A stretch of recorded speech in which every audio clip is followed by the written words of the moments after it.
Good afternoon. Welcome to Long Live Third Parties Podcast. Free Press Media Press Inc., a third parties books publisher, sponsors this podcast. I'm Andrew Bouchard. Greetings. Hello. Oh, hi. Hi, Rocky. Welcome to the Long Live Third Parties Podcast. Friends, today we have a guest, Rocky Anderson of the Justice Party. Welcome. It's great to be with you. Thanks a lot. Thanks for coming. Let's get started by you kindly giving us an introduction to who you are. Well, I've lived in Salt Lake City, northern Utah, almost all my life, except for 3 years in law school in Washington, D.C. After I graduated from college, I started graduate school in philosophy for a while, took off a couple of years, did a lot of odd jobs, traveled, doing the kind of work that I did then and even years before that gave me a great appreciation of the challenges facing working people. And I wanted to dedicate myself to vindicating human and civil rights and standing up for the rights of people who needed the help of others. So I decided to go to law school. After I graduated, I came back to Salt Lake City.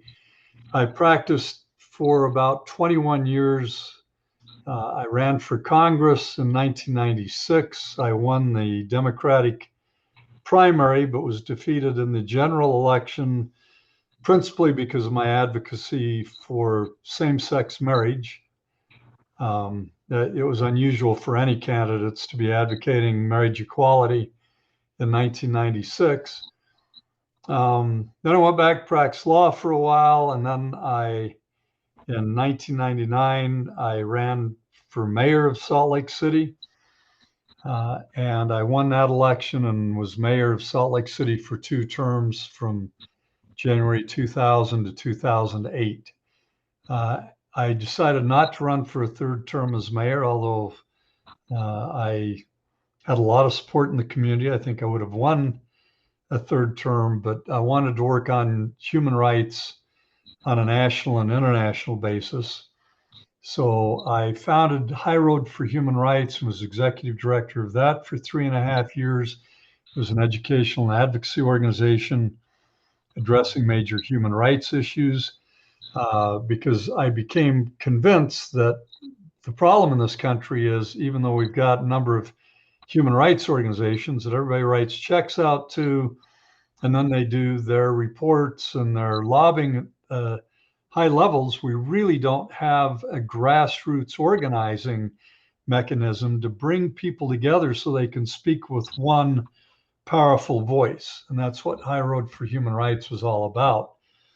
Then I realized, just raising the money to keep that going was taking most of the time instead of working on the substantive matters. And so I felt like maybe we could do a better job at getting the word out if we got involved in electoral politics. So I co-founded the Justice Party in late 2011. I was a Justice Party candidate for president in 2012. It was a great experience. I think we were able to get the word out to a lot of people about all sorts of issues that people weren't aware of, and they were only hearing the views of the duopolis parties, Republicans and Democrats, which were pretty much identical except for the few wedge issues like abortion and same-sex marriage or other gay and lesbian rights issues. But on the whole, we didn't see much difference between those two parties. We weren't seeing any effective action on climate change. Foreign policy was just about the same. I don't think we ever would have been in Iraq if it hadn't been for cowardly Democrats like Hillary Clinton and John Kerry, who were actually making the case for Bush's efforts to illegally and dishonestly invade and occupy that country. So anyway, after 2012, the party stayed fairly active, but didn't run any more candidates. We did endorse Bernie Sanders at one point. I went back to practice of law. I had handled some major civil rights cases successfully here in Utah. And then I just barely, about 2 or 3 months ago, wound down my law practice entirely, finished up all the cases that I had. One of them involved the horrendous, tragic death of a young woman in the Salt Lake County Jail, totally unnecessarily, 100% due to deliberate indifference, and I think a real cruel culture of indifference at the Salt Lake County Jail, as in jails across this country.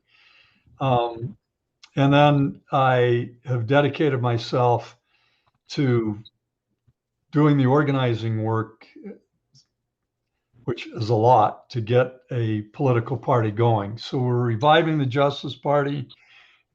We are very unlike any other party in the country. We don't call ourselves a third party. We intend to be one of the two major parties. And we will never be a spoiler, as it were. I'm never liked that term spoiler. I think that third parties can serve a tremendous role in getting out ideas and adding to the agenda in ways that two-party system just doesn't do. And we saw some real successes with, say, Teddy Roosevelt's run when he was running as a third-party candidate with the Progressive Party. Almost everything that he was advocating ultimately became law in this country. Great social progress.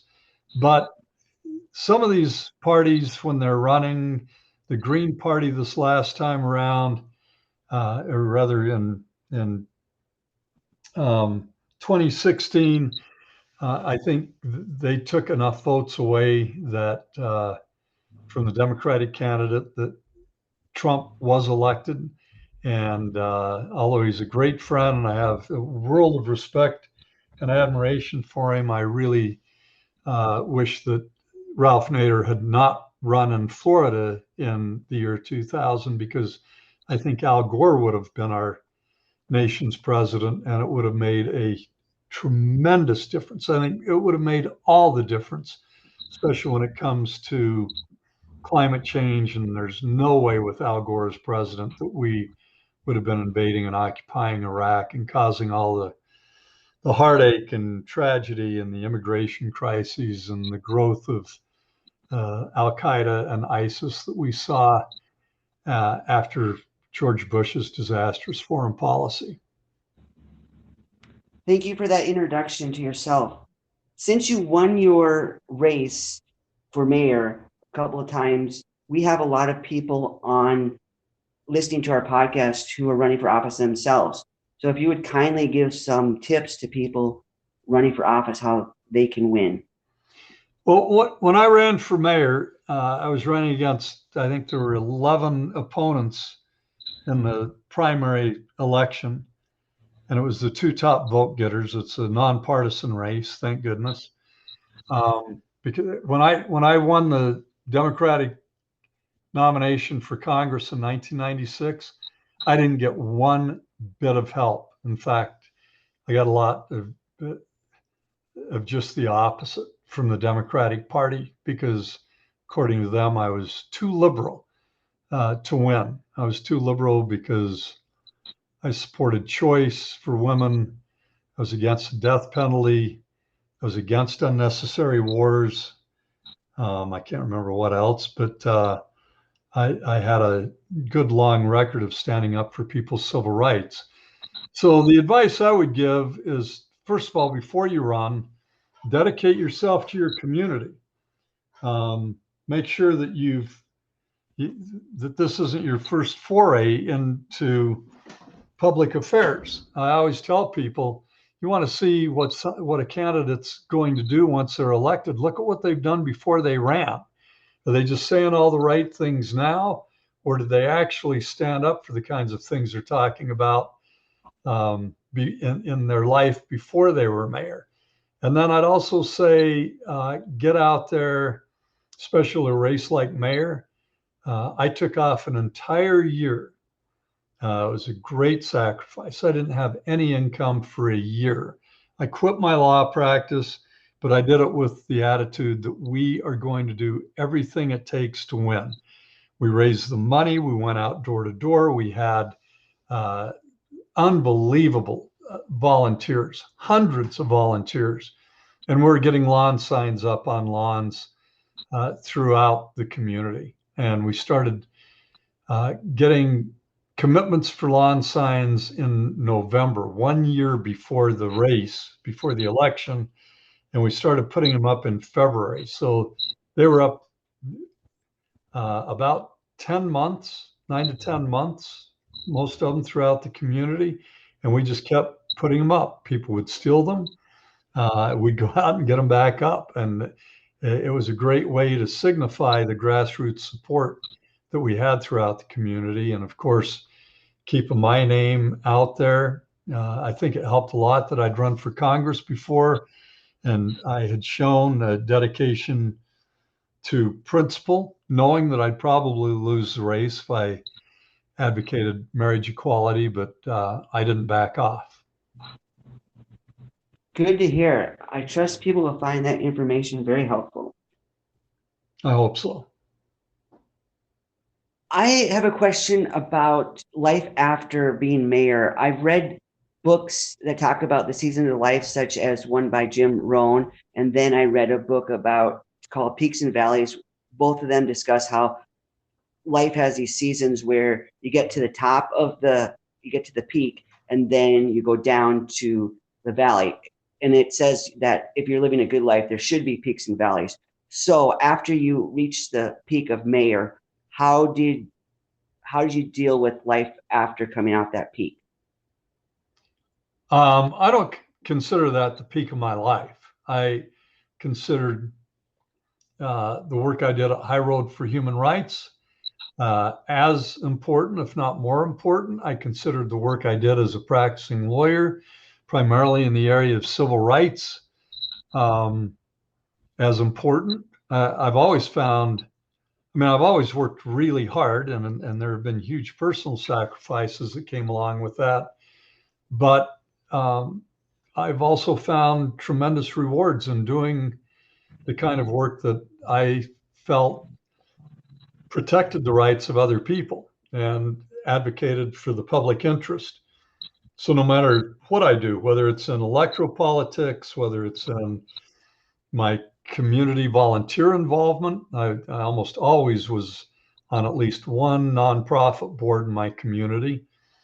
We can all find ways that we can help. Anybody that thinks that the peak of somebody's life is an elective office, I kind of have to wonder what happened in that person's life if that's the peak, because I loved it. I loved what we were able to get done, but it's not the end all and be all. You can get a lot done in your neighborhoods, in your local communities, in your state, and even in terms of national politics, if you go out and figure out a way to make a difference in the best way possible. When I was just a few years out of law school and had a young family, I read about the United States efforts to overthrow the Sandinista government in Nicaragua after Sandinistas had overthrown the Somoza regime, a brutal regime sponsored by the United States for many years. And I just learned everything I could about it. I took two different groups, organized them to go down so we could see for ourselves what was happening in Nicaragua. I ended up debating foreign policy, experts from the State Department in foreign policy conferences, and I even debated the commander-in-chief of the Contras 2 different times. And people say, well, how did you get involved in that? Well, you just get involved. You figure out how to make a difference, and nobody's going to hand it to you on a silver platter. Go figure out for yourself how you can best dedicate yourself to the cause of justice for people, whether in your own community or halfway around the world, and get to work, because as far as I know, we only have this one life. And at the end of my life, I want to be able to look back and say I did absolutely everything that I could and that I'd made a real difference. Sounds good. Kindly talk about the Justice Party's platform. You can see, and I urge all your listeners to look at our website. It's at justiceparty.us. And there we have our vision and mission statements, as well as our goals, objectives, and core values. And that should tell you just about everything you need to know about the Justice Party. And it'll also show, it will disclose the vast difference between what the Justice Party is doing and what it intends to do, and how that's distinguished from every other political party in this country. Okay, sounds good. We can direct people to visit your website. But I'm happy to talk about different areas of interest and emphasis. We basically have three pillars that we group most of the issues under, and that is social justice, economic justice, and environmental justice. In the area of environment, the other thing that you'll see if you look at our steering board members is that these are people who aren't just getting involved in electoral politics to be involved, or because they've got some burning interest now. These are people who have dedicated much of their lives, if not most of their lives, to these same issues. These people are the real thing. They are genuinely not only concerned, but they've been taking action. They've shown their dedication to these issues. And that's why we've come together to provide this opportunity for the people of this country to take a different route, because we know that as long as the duopoly parties, that is the Democratic Party and the Republican Party, and they are a duopoly, they have absolutely done everything they can to exclude everybody else, from restricting ballot access state by state to excluding anybody from the presidential debates. And they took over the debates, by the way. They hijacked the presidential debates from League of Women Voters solely because the League of Women Voters were allowing third-party candidates to join the two major party candidates on the stage so that people would hear something different, hear a different approach, maybe get different issues or positions in the public mind, like Ross Perot did. Nobody was paying attention to deficits and the federal budget or the health of Social Security and Medicare like they did after Ross Perot got involved. As I said, Teddy Roosevelt made a huge difference with he advocated old age pensions, which now is Social Security. He advocated a 40-hour work week. He advocated age restrictions for the workplace. Then we saw these kinds of things happen. But if you're going to exclude those voices, you're going to preclude that kind of very positive impact from third-party candidates. And that's exactly what the two duopolist parties did when they hijacked the presidential debates away from the League of Women Voters. And they actually enter into memoranda of understanding during presidential races, promising each other that they will not allow anybody else to participate in debates and that their candidates won't debate anybody else during the campaigns. It's unbelievably anti-democratic, not just undemocratic, anti-democratic. The two duopolist parties have done the same thing in so many states, making it virtually impossible to even get on the ballot, to give people a choice. And now we see the Republican Party doing everything they can to restrict people's right to vote because they can't get enough votes in a free and fair election. So what they want to do is exclude people from being able to vote that they know won't support the Republican Party. So we're for getting the corrupting influence of money out of politics. We are absolutely in favor of a universal healthcare system so that we can join every other nation in the industrialized world in making essential healthcare a right for everyone. And we could do that and save half the cost. Per capita, the cost of healthcare in the United States is double the average of the cost of healthcare in the rest of the industrialized world.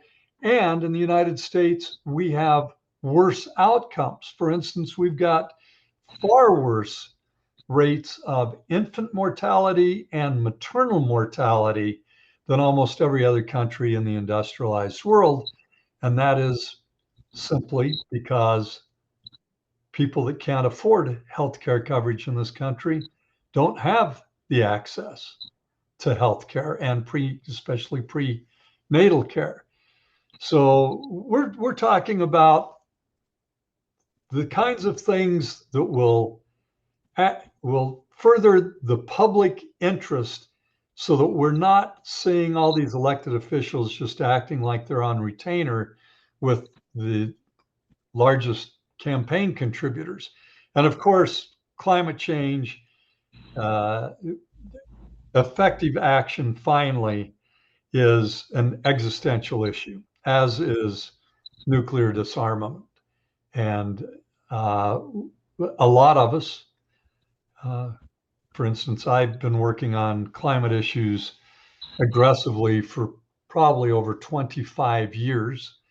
I've been a real critic of the messaging by a lot of these environmental organizations. They've utterly failed in their messaging because they have not gotten across the urgency. I mean, just the word itself, climate change, I normally don't use it. I use climate crisis, climate catastrophe, climate chaos. Climate change is such an innocuous word. It's like, we go to Hawaii for climate change. We just need to take a whole different approach to these kinds of issues that are impacting everybody.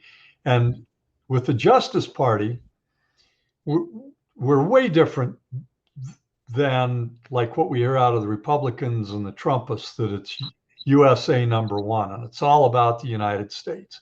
To us, it's all about our world. And it's also not just about us, those of us who are living now and who can vote. It's about those who come after us and building a better, safer, more sustainable planet. That sounds good. So do you have any podcast recommendations for our audience? I hear some really good podcasts once in a while. I'm sorry, I can't think of any that I'd recommend for the audience. And I really have spent every day, every minute of every day right now, just getting the Justice Party up and going, and haven't heard a lot of podcasts, but I think they serve such an important purpose. It's wonderful when you see people, instead of just listening to music or playing games, to actually listen to podcasts so they can become informed about what's going on in the world. So I commend you for doing what you're doing and helping get the word out. And, how many people other than your listeners even know about the efforts that are being made to revive the Justice Party? So how can our listeners out there support the Justice Party? You already mentioned people can visit your website. Is there anything else they can do to support the party? Yes, please become a member. And becoming a member doesn't commit you to do anything. It doesn't cost you anything. It doesn't mean that you have to resign or renounce membership in any other political party or any other organization. If you're a Democrat, you can stay a Democrat. But if you believe in what we're trying to do so that you can help us build over time and put the pressure on the duopolis parties to bring about the kinds of changes that are so clearly in the public interest, then please join the Justice Party. And if you go to justiceparty.us, there's a button right at the top of the homepage about becoming a member, joining in our efforts. And then also, please make a contribution, even if it's a small one. Please show some financial commitment to what we're doing, because it does take money. I don't get paid anything. I'm doing this on a completely volunteer basis. So is everybody else, except for one full-time crucial assistant that we have that needs to be paid. But other than that, we've done everything free of charge. But we do need to get out videos. We need to produce certain things to get the word out, and we need to get things printed. We need to get press releases out, and those sometimes can be costly. But again, we take advantage of every opportunity we can for free media, like this program today, to help get the word out. But it can't all be done for free. So if anybody truly wants to see a change, take a look at justiceparty.us and take a look at what we stand for. Join as a member. And again, you don't have to, that doesn't mean that you're not a member of whatever other party you might be a member of, or you can still claim to be an independent. In fact, it doesn't mean that you're registered in your state as a Justice Party member, because we don't have those state political parties up and going now as we did in 2012. So all it means is that you support our efforts in bringing about major changes in these areas. And then also, again, even a small financial contribution. Show yourself as making at least that commitment. And by all means, stop with just being a mouse click activist. So many people think that they're doing what they need to do by getting online, sitting by themselves in front of their computer, putting their name on some petition and feeling like they've made a difference. That's not going to do it. We need to all join together. And once we have contact information from people, we are going to start local teams. We're going to provide a means of people to join a team if one's already been set up, if it hasn't been set up, to start a team, and to find teams in your local area. And again, this is it's a very complex programming challenge, but we did it before with High Road for Human Rights successfully. I think it's an amazing means of making the Justice Party not just a political electoral party, but also a party that is helping organize and promote mass movements, because it really is only through movements of a lot of tenacious people on a sustained basis that we see major social change in this country. When you look back at it, it wasn't who we elected that made the changes. It was the people who were out in the streets fighting against slavery, fighting for women's suffrage, fighting for the civil rights movement, fighting for the early environmental movement, fighting for the labor movement that brought about so many great changes. So if you're not connecting with people and organizing and getting to know people and building community and organizing and both providing leadership and also bringing people together so that we can all get on the same page, then you really aren't doing what's required to bring about that major change. These people that have so much money, the fossil fuel companies, the big pharmaceutical companies that are just completely screwing people left and right in this country with their excessive prices, way higher than in any other country in the world.